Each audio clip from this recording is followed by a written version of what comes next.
Let's add our post back. So we'll add another post with an image. And now we want to figure out how we can click on this like button and like a given post or unlike it if we've previously liked it. We'll head back to our post feed and we'll create a new function. We'll call this handle toggle like, and we'll pass this down to post.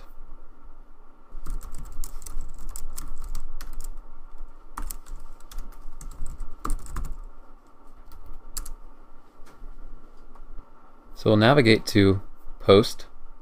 We'll go down to our card actions and find our icon button, our first icon button, and on it we'll put an onClick with an inline arrow function referencing handle toggle like, and to it we'll pass our entire post.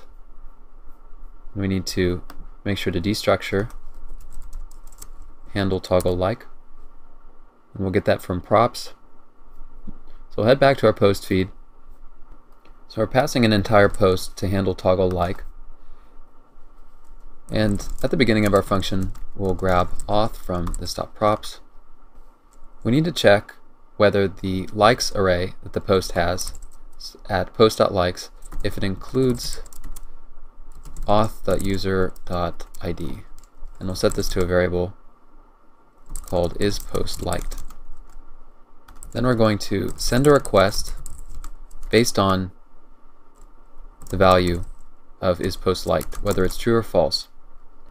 If it's true, if our user ID is in the likes array of the post, we've liked it before, and therefore we're going to call the function or pass a reference to the function unlike post. Otherwise, we want to execute like post. So we need to create both of these functions and import them. So we'll head to API. So export const like post. It's just going to need a post ID, and we're going to await axios.put /API/posts/like, and the payload will be within an object the post ID.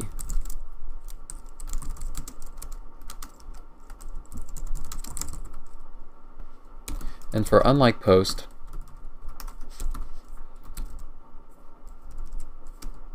so we'll name it unlike post. It'll be for the unlike endpoint. So heading back to post feed, we will import both of those functions.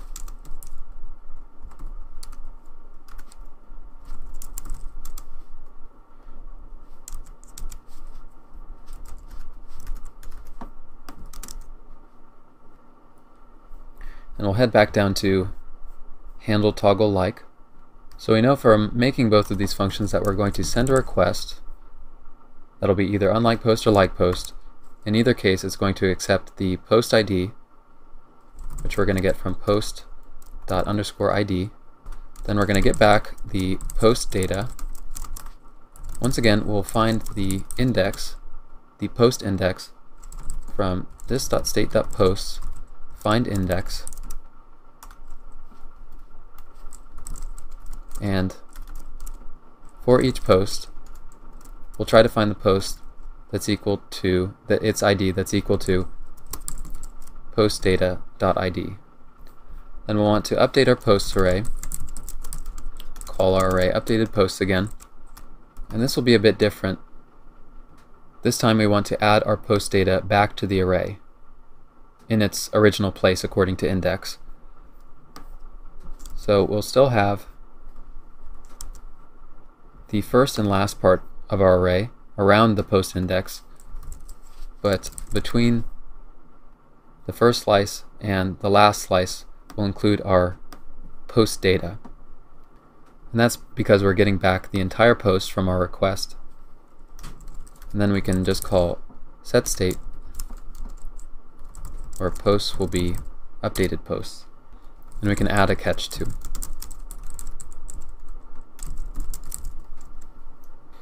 Now let's save, and we'll try liking the one post that we have, we'll open up our dev tools and we'll head to post feed.